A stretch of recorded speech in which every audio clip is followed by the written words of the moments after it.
Seigneur notre Dieu, nous voulons te dire merci, nous voulons te rendre toute la gloire, nous voulons te célébrer. Nous voulons te magnifier pour ce jour, pour ce temps que tu nous donnes, pour ta faveur, pour ta bénédiction, car il n'y a pas de Dieu pareil à toi.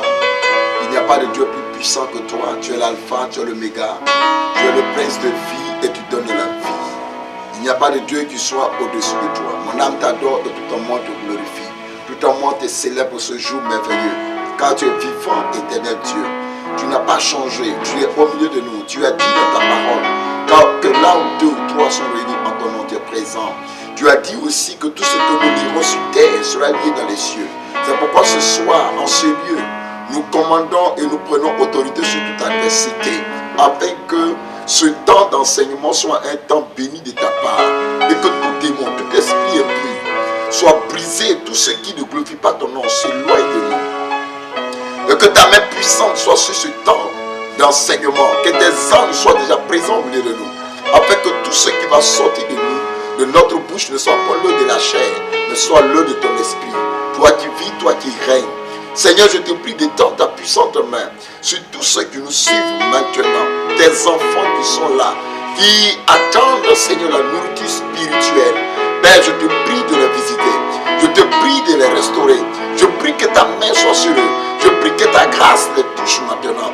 Oui, Seigneur, tous ceux qui nous suivent, qui sont déjà connectés, soyez bénis là où vous êtes, que la grâce de Dieu soit sur vous, que l'Esprit de l'Éternel visite maintenant vos maisons. Vous qui prenez du temps dans la présence de Dieu, qui nous suivez maintenant même, la grâce de Dieu vous touche, l'Esprit de l'Éternel vous touche. Quelqu'un qui est en train de me suivre maintenant, qui est en train de partager cette vidéo, je proclame et je déclare que la faveur de Dieu soit sur toi, que l'Esprit de l'Éternel soit sur toi, où que tu sois, endormi, éveillé, dans ta maison, sur la vie de tes enfants, l'Esprit de l'Éternel vous touche maintenant. La grâce de Dieu vous visite maintenant. La main de l'Éternel vous trouve maintenant. Bien-aimé, je suis en train de te dire qu'il n'y a pas de distance dans la manifestation de l'Esprit de Dieu. Il n'y a pas aussi de barrière. Dieu est capable de te toucher, de te visiter là où tu es. C'est pourquoi je peux te dire d'être pleinement connecté, de suivre cet enseignement. Je vais simplement t'inviter à partager la vidéo. Comment dire à partager la vidéo? Invitez vos amis, invitez vos frères et sœurs, invitez tous ceux que vous connaissez à nous suivre. Car j'ai un enseignement prophétique pour toi, un enseignement des temps modernes, un enseignement qui t'est destiné maintenant même et que tu as besoin pour les jours à venir, pour les mois à venir dans cette nation. Bien-aimé, clique maintenant sur partage et commencez aussi à envoyer des cœurs. Je veux voir des cœurs, je veux voir des cœurs, je veux voir des cœurs. Commencez déjà à cliquer sur des cœurs, cliquez sur des cœurs, cliquez, envoyez-nous des cœurs. Nous en avons besoin. Nous en avons besoin. Et ne sois pas égoïste.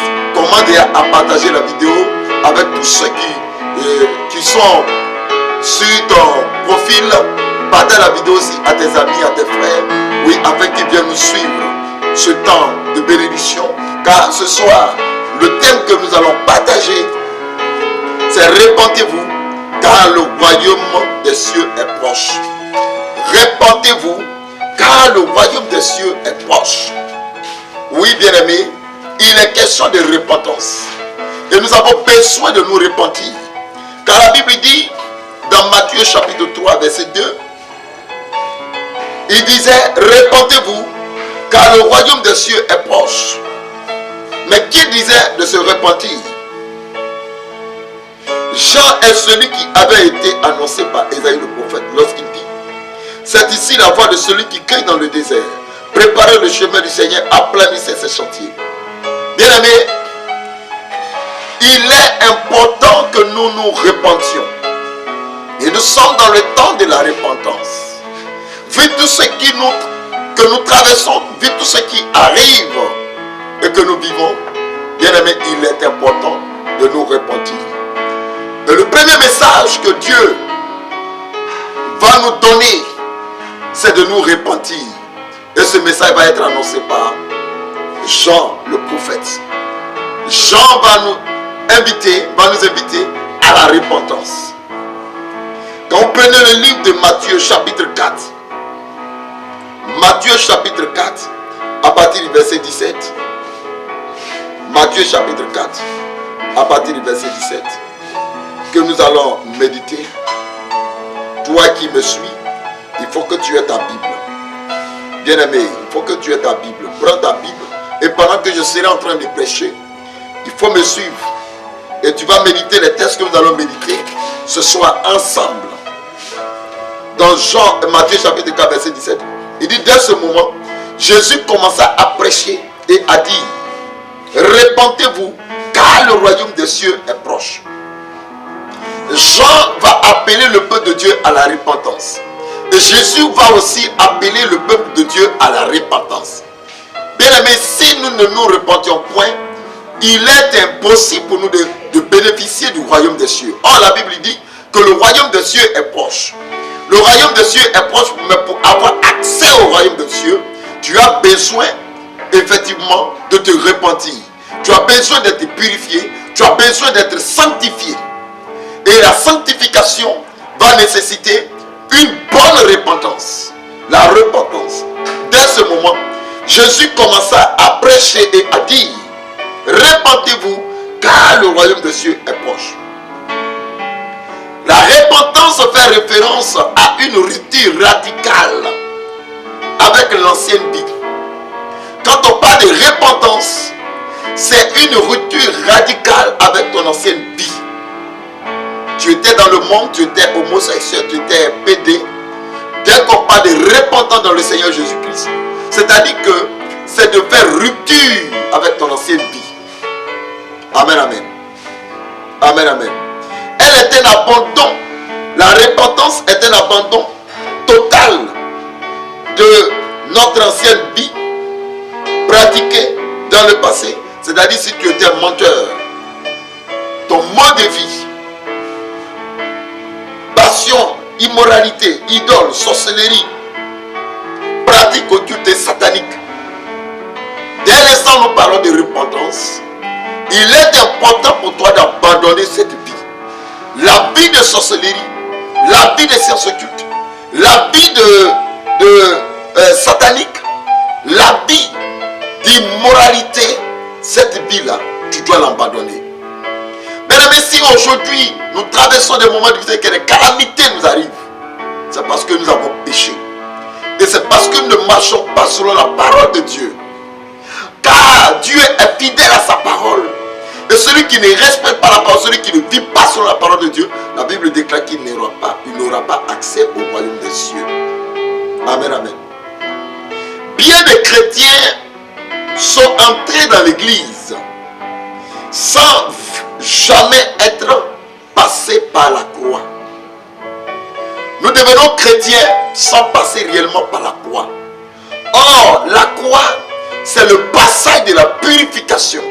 C'est le passage où nous nous dépouillons. La croix, c'est de se dépouiller de son ancienne vie et épouser une nouvelle vie. La vie en Christ. Car ils ne sont pas vraiment repentis de leurs péchés et de leur ancien mode de vie. Pour s'en détourner définitivement, ils ont certes une apparence chrétienne, mais ils n'ont pas été purifiés dans leur souillure. Ils n'ont pas été purifiés dans leur souillure par le sang de Jésus-Christ.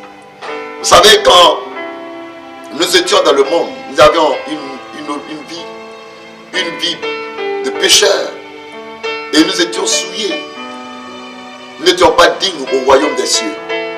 Mais quand tu viens dans le Seigneur, pour venir dans le Seigneur même, il faut passer nécessairement par la repentance. Et la repentance, c'est de passer par la croix du Seigneur. Et la croix du Seigneur, qu'est-ce qui s'est passé à la croix? Le sang de Jésus a coulé. Et par le sang de Jésus qui a coulé à la croix, nous sommes purifiés de nos souillures anciennes.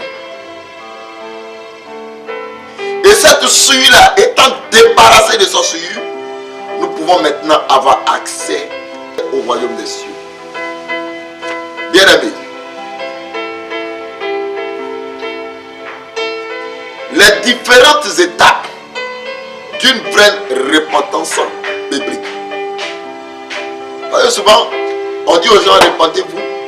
Il dit, je me suis repenti. Seigneur, prends pitié de moi. Accorde-moi ta grâce.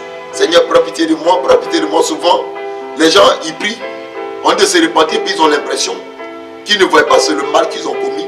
Pourquoi se repentir?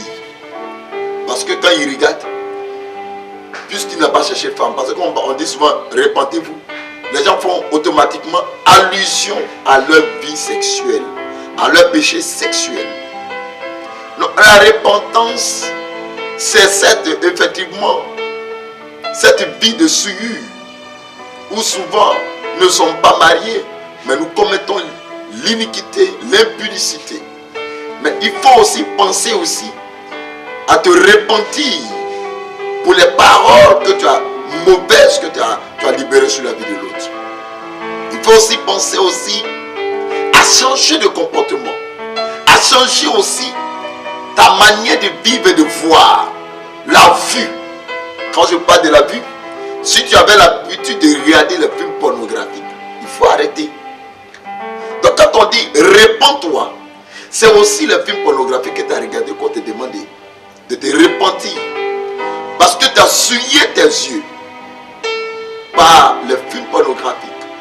Tu as souillé ta langue par les paroles de malédiction que tu as proférées.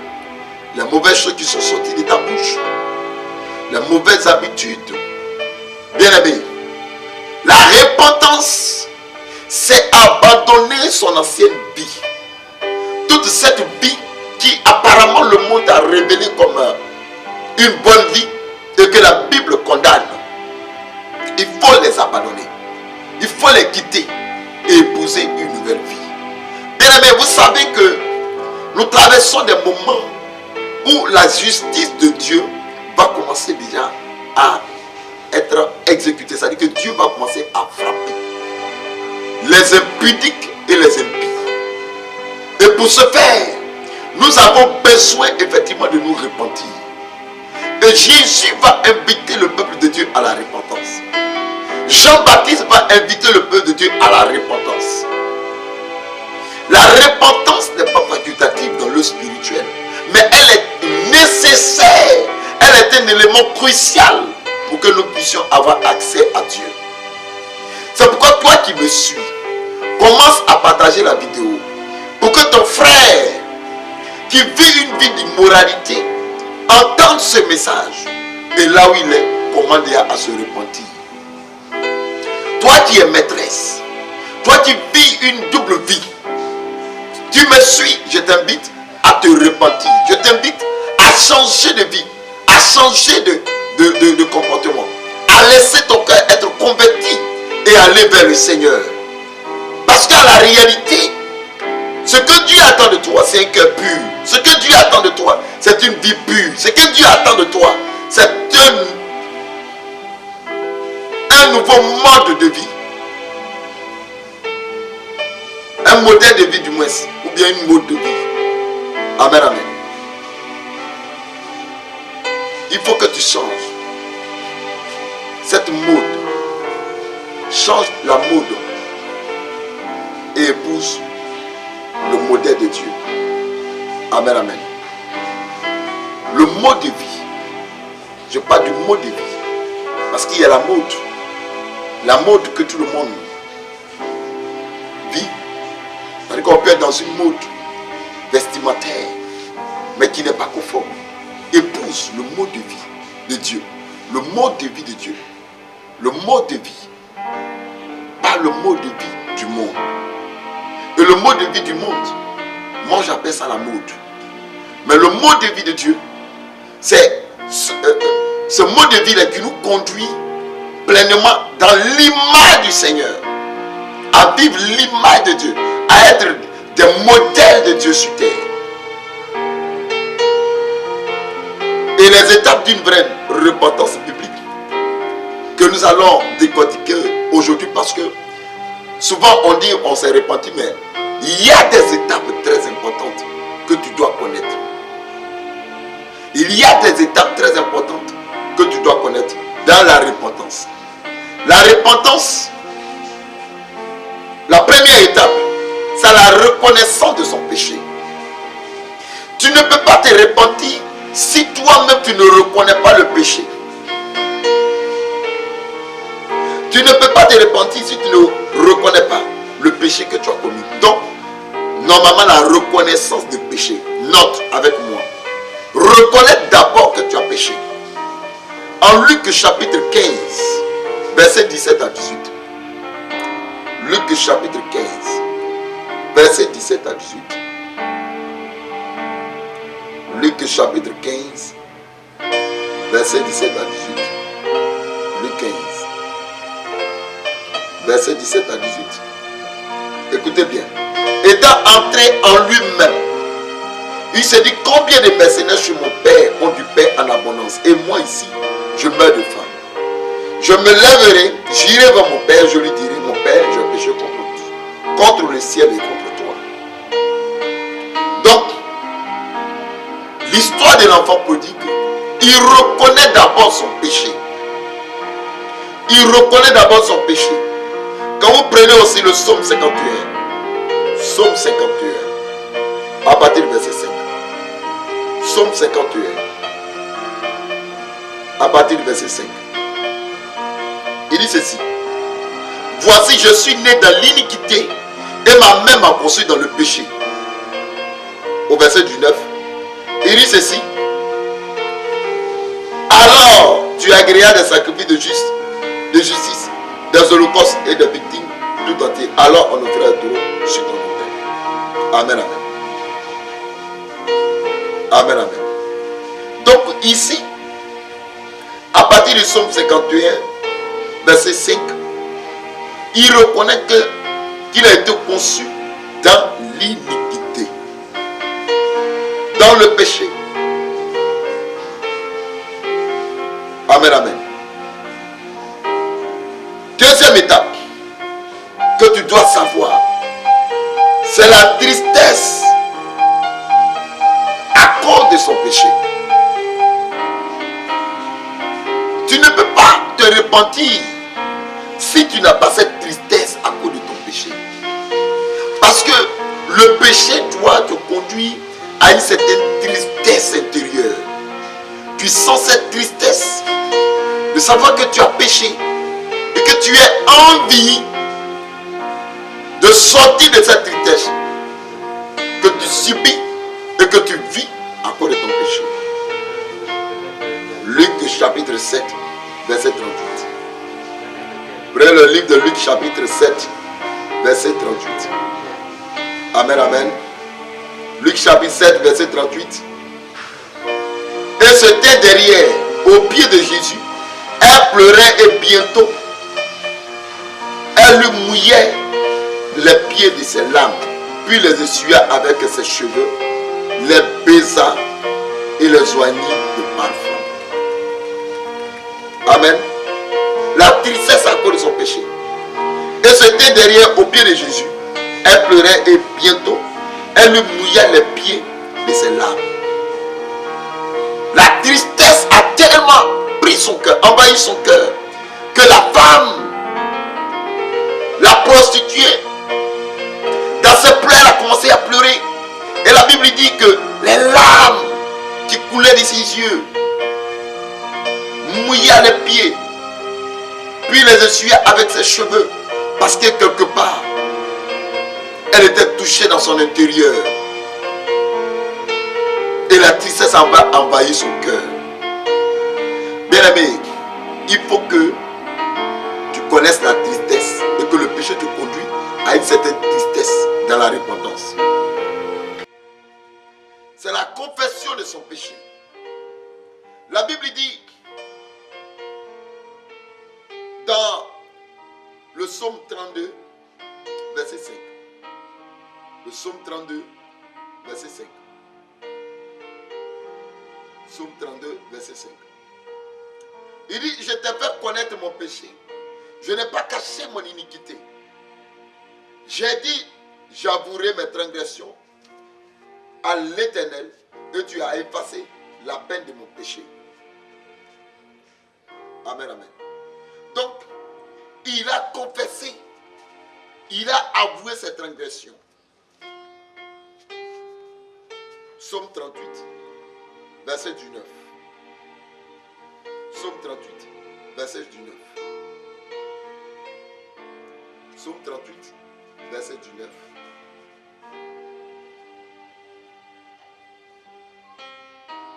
Il dit, et mes ennemis sont pleins de vie, pleins de force, ceux qui me haïssent. Il dit, car je reconnais mon iniquité, je suis dans la crête à cause de mon péché. Je reconnais mon iniquité.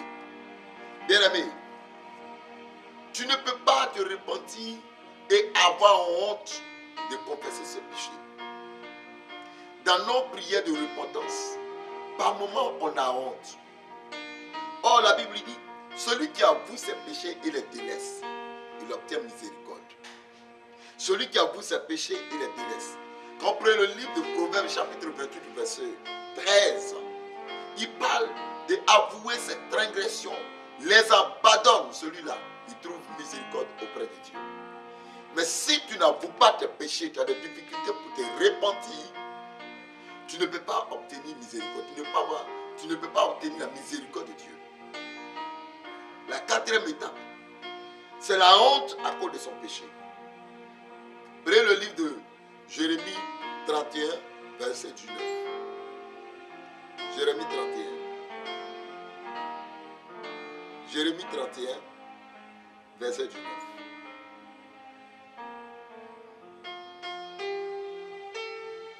Partagez la vidéo, partagez la vidéo. Voilà, partagez, vous qui nous suivez, partagez. Nous sommes à la quatrième étape de la repentance. C'est important de se repentir. Pour se repentir, vous avez besoin de connaître les différentes étapes qui vont vous aider à une véritable repentance et à toucher le cœur de Dieu. La Bible dit, la repentance attire le regard de Dieu sur nous. La repentance de Dieu attire la miséricorde de Dieu. Nous prions et nous nous repentons point. Nous prions et nous voulons la grâce de Dieu sans repentance. Je vous ai dit, dans Jérémie, la quatrième étape, c'est la honte à cause de son péché.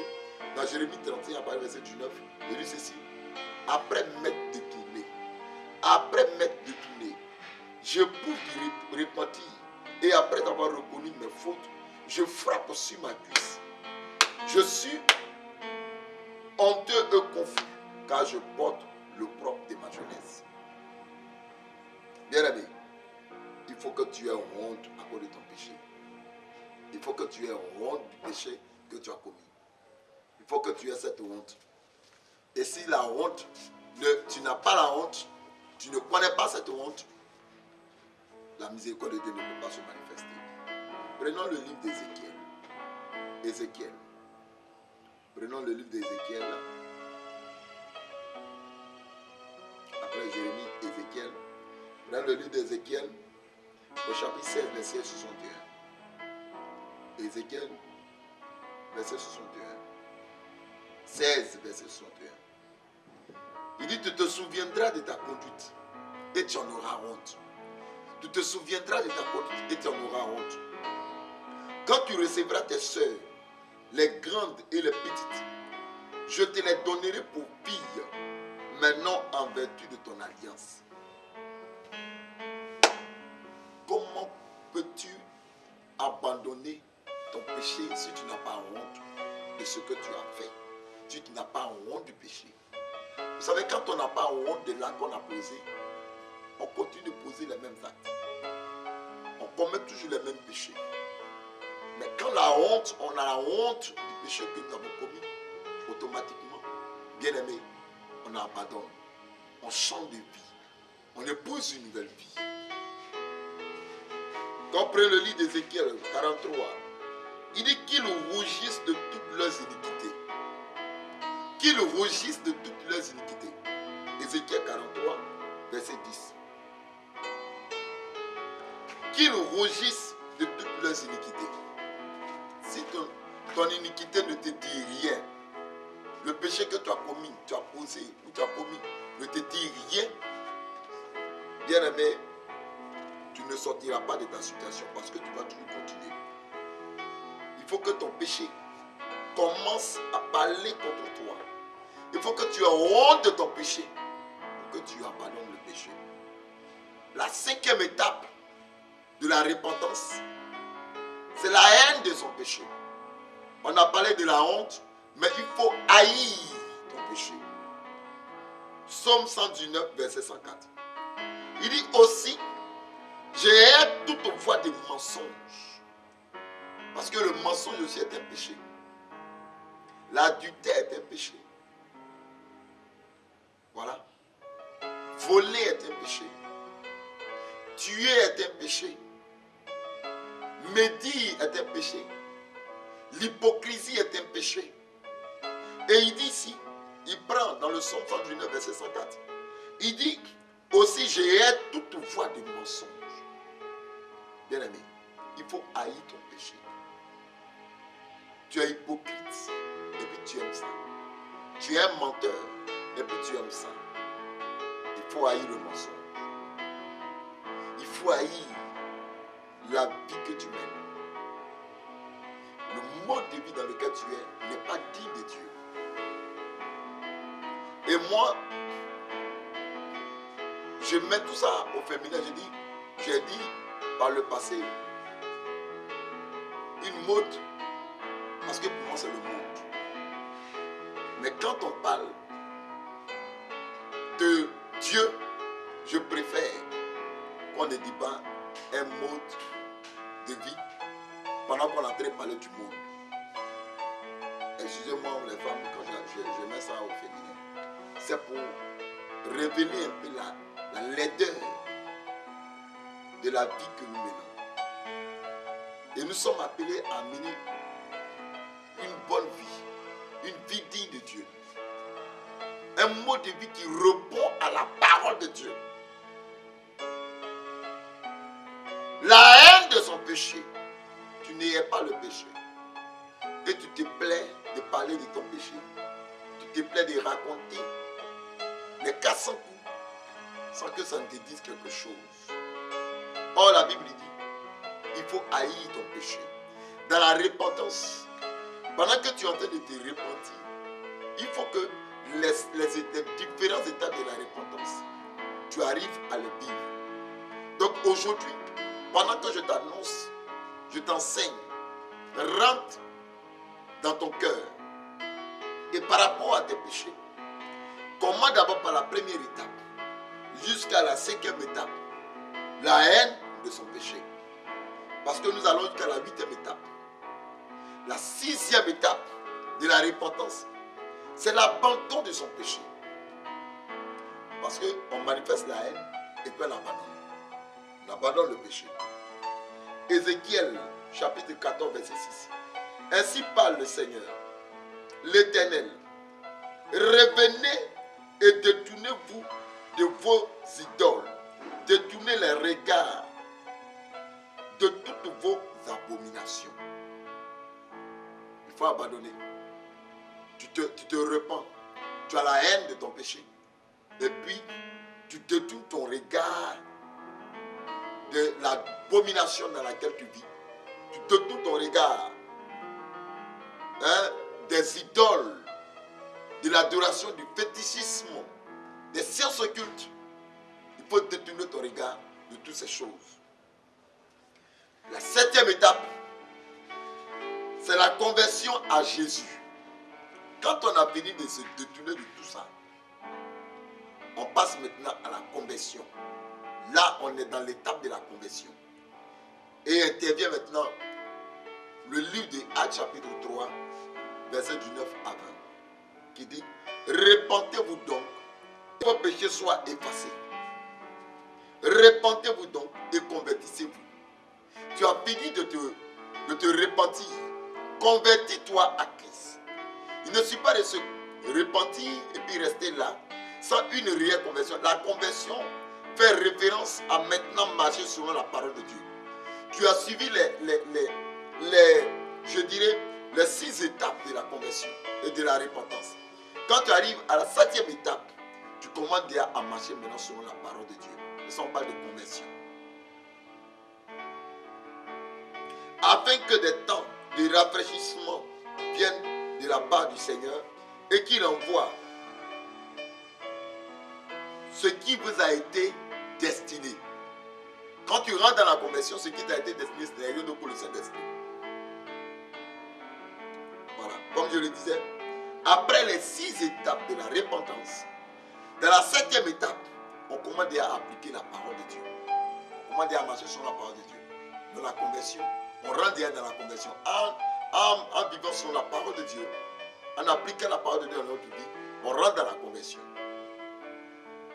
Et dans la conversion, nous allons recevoir le Saint-Esprit de Dieu. La 8e étape, la dernière étape, c'est la décision d'obéir au Seigneur et à sa parole. La 7e étape, tu es rentré dans la conversion. La 8e étape, tu ne reviens plus en arrière. Donc, chaque jour de ta vie, tu obéis à la parole. Il est bien dans Jean chapitre 14, verset 15. Il dit, si vous m'aimez, gardez mes commandements. Si vous m'aimez, gardez mes commandements. Bien aimé, il est important de garder les commandements afin de vivre pleinement dans l'Esprit de Dieu et de bénéficier pleinement de la grâce du Père. Et c'est pour cela que je vais simplement vous rappeler les étapes de la repentance. Je dis que les différentes étapes de la repentance, la première étape, c'est la reconnaissance de son péché. Et vous prenez le livre de Luc chapitre 15, 17 à 18. La deuxième étape, la tristesse à cause de son péché. Luc chapitre 7, verset 38. La troisième étape, la confession de son péché. Proverbe 28, verset 13 ou le psaume 32, verset 5. La quatrième étape de la repentance, la honte à cause de son péché. Jérémie 31, verset 19. La cinquième étape, la haine de son péché. Il faut avoir la haine de son péché. Psaume 119, verset 104. Il dit aussi, je hais toute voie de mensonge. Et puis, la sixième étape de repentance, c'est l'abandon de son péché. L'abandon de son péché. Vous pouvez prendre aussi Ézéchiel chapitre 14, verset 6. Ainsi parle le Seigneur, l'Éternel, revenez, détournez-vous de vos idoles, détournez les regards de toutes vos abominations. Et la septième étape, c'est la conversion à Jésus-Christ. La septième étape, c'est la conversion à Jésus-Christ. Et j'ai dit que la conversion à Jésus-Christ, qui est tirée de Actes chapitre 3, verset 19 à 20. Il dit, repentez-vous donc et convertissez-vous pour que vos péchés soient effacés. Et donc la conversion, après une bonne repentance, nous rentrons dans l'étape de la conversion. En ce moment, on peut dire, tu es converti, tu es rentré dans la conversion. Et la conversion, pour soutenir la conversion, il faut prendre la décision d'obéir au Seigneur Jésus-Christ.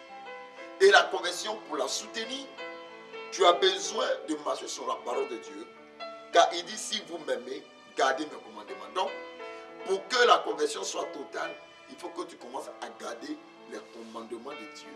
Marcher sur les commandements de Dieu. Et il le dit dans sa parole. Il dit, si vous gardez mes commandements, si vous vivez selon ce qui est écrit dans ce livre, voici les bénédictions qui vous accompagneront.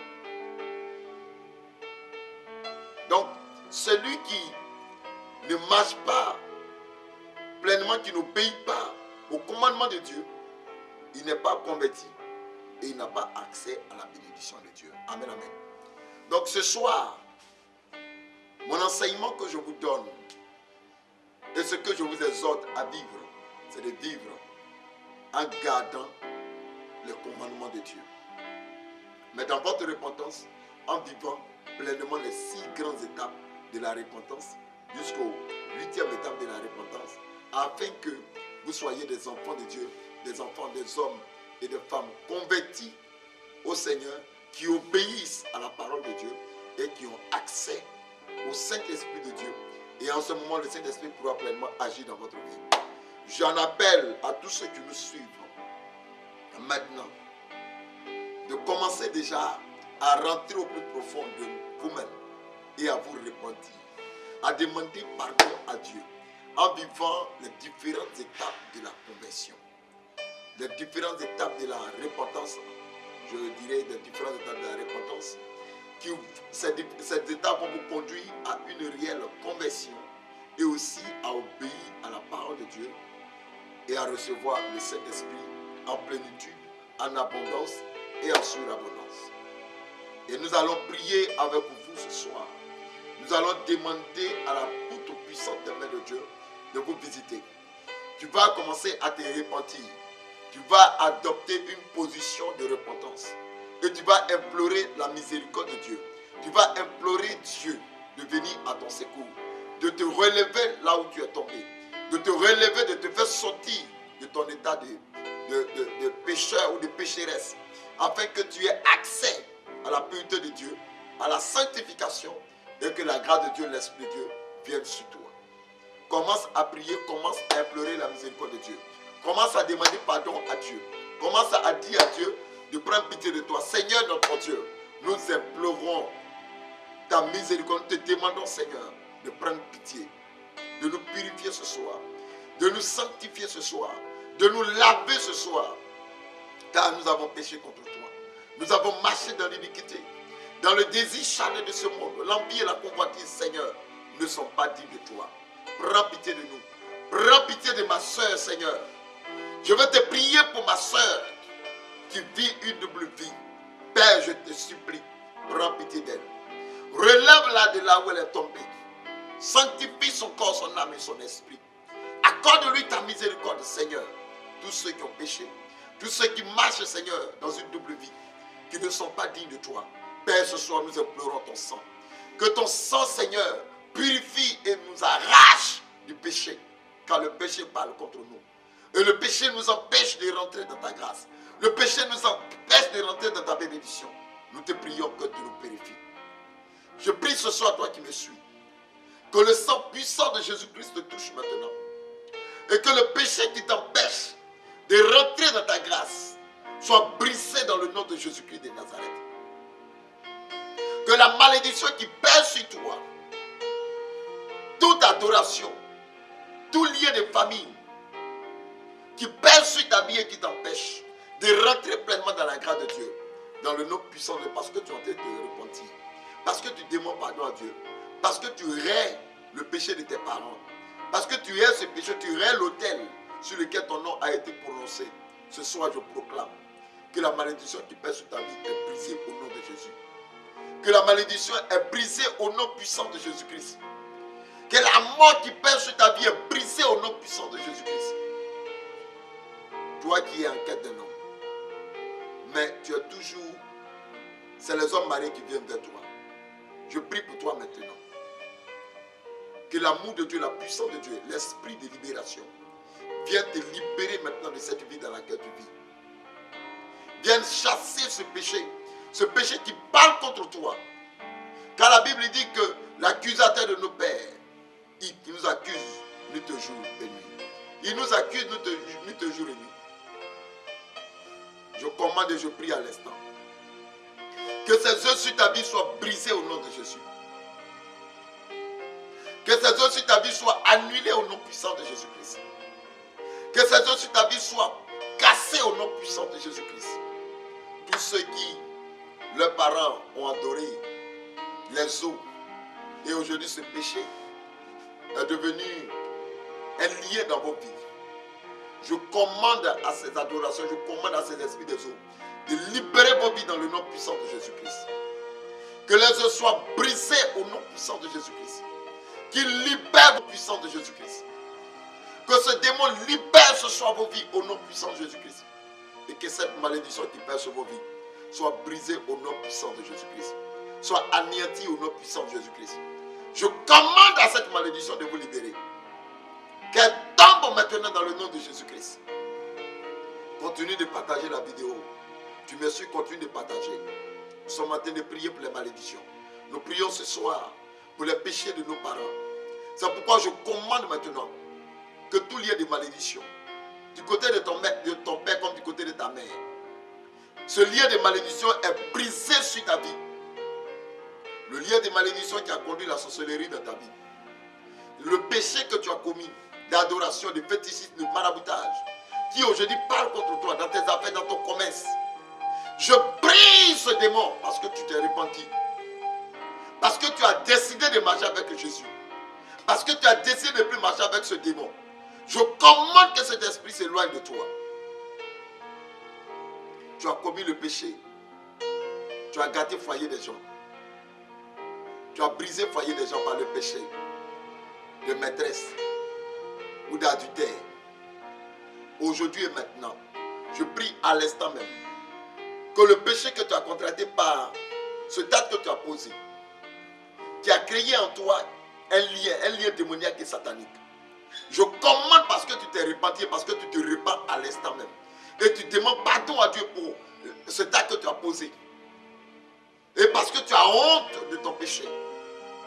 Je commande à cet esprit de libérer ta vie, afin que toi aussi tu rentres dans la grâce du mariage. J'appelle la grâce du mariage sur ta vie. J'appelle la grâce du mariage sur ta vie. Je proclame et je déclare que cela se réalise pour toi dans le nom puissant de Jésus-Christ. Oh, parce que tu as fait des avortements. Aujourd'hui, tu as des difficultés pour avoir un bébé. Et parce que tu as honte de là que tu as posé, tu es en train de te repentir, tu demandes pardon à Dieu pour l'avortement. Je commande à l'instant que tes entrailles soient restaurées. Bataille la vidéo. Tu connais une soeur, un frère qui a commis l'avortement ou qui a tué un enfant. Bataille la vidéo pour qu'il se repente quand il en a besoin. Je commande à l'instant même que tes entrailles soient restaurées. Et que cette malédiction qui pèse sur ta vie soit brisée au nom de Jésus-Christ. Soit brisée au nom de Jésus-Christ. Soit brisée au nom de Jésus-Christ. Car la Bible dit, celui qui avoue ses péchés et les délaisse, il obtient miséricorde. Je proclame et je déclare que tu obtiens miséricorde au nom puissant de Jésus-Christ de Nazareth. Car Jésus a payé le prix à la croix pour nous. Jésus a payé le prix à la croix pour nous. Il a donné sa vie pour que nous ayons la vie. Il s'est fait malédiction pour que nous devenions bénédiction. Donc la malédiction qui est sur ta vie, par ton péché, est brisée ce soir dans le nom puissant de Jésus. Le démon qui est venu, qui est dans ta vie, qui marche derrière toi à cause d'un péché, parce que tu as embrassé ton chéri dans le couloir du quartier, parce que tu t'es amusé à avoir les rapports dehors, un démon, un esprit impur est rentré dans ta vie et a commencé déjà à t'entraîner dans la prostitution. C'est-à-dire que tu vis une certaine insatisfaction sexuelle. Je commande à l'instant que ce démon te libère dans le nom de Jésus-Christ. Que cet esprit soit brisé sur ta vie dans le nom puissant de Jésus-Christ. Je dis, va-t'en de la vie. Parce que la servante de l'Éternel, l'enfant de Dieu, se répand maintenant. Demande pardon à Dieu. Ton pouvoir sur sa vie est brisé. Tes œuvres sur sa vie sont brisées. Tu n'as aucun pouvoir dans sa vie. Tu n'as aucun pouvoir dans sa vie. À partir d'aujourd'hui, tu libères sa vie dans le nom de Jésus-Christ. Tu libères sa vie dans le nom de Jésus-Christ. Va-t'en et je proclame sa libération. Je déclare que tu es délivré au nom de Jésus-Christ de Nazareth. Père Dieu de gloire, je prie pour tous ceux qui nous suivent, qui vivent une situation de péché, qui vivent, Seigneur, oui, une situation de manipulation diabolique et satanique, qui sont sous l'influence des démons, des esprits impurs. Je commande et je prie à l'instant que les liens soient brisés parce qu'ils se sont repentis, parce qu'ils ont levé la voix avec toi et parce qu'ils ont pleuré ta miséricorde. Que ta miséricorde se manifeste, que ton sang se manifeste. Soyez délivrés, soyez guéris du mal qui vous ronge, de la maladie qui vous ronge à cause du péché que vous avez commis. Par le péché, tu as le sida, par le péché, tu as des maladies. Je commande et je déclare qu'aujourd'hui même, Dieu te libère, Dieu te guérit, Dieu te libère de ces maladies dans le nom puissant de Jésus. Tu es délivré au nom puissant de Jésus-Christ. Merci Seigneur pour ton miracle, pour tout ce que tu fais, pour la vie que tu accordes à tes enfants. Au nom puissant de Jésus. Amen. Tu vas dire 3 fois Amen avec moi. Amen. Amen. Amen. Partagez la vidéo, partagez la vidéo. Et tous les jeudis, à partir de 21 h, nous avons le temps d'enseignement. Et les mardis, à partir de 21 h, nous avons le temps d'intercession prophétique. Donc, soyez connectés le mardi. Nous allons prier et ça sera vraiment un grand temps de prière. il y aura vraiment des signes, des miracles extraordinaires. Parce que le mardi prochain, voilà, au temps du direct, vous allez nous appeler en direct. Et nous allons prier pour vous, pour tous les malades qui seront, tous ceux qui seront malades, nous allons prier pour en direct. Et vont témoigner en direct de la manifestation de la puissance de Dieu. Amen, amen. Donc, le mardi prochain, nous allons vous donner nos numéros WhatsApp. Vous allez nous appeler sur WhatsApp en direct. Voilà, vous allez soumettre vos intentions, vos cas de souffrance. Et Dieu va faire le miracle dans vos vies. Soyez bénis dans le nom puissant de Jésus. Amen, amen, amen. Bye bye.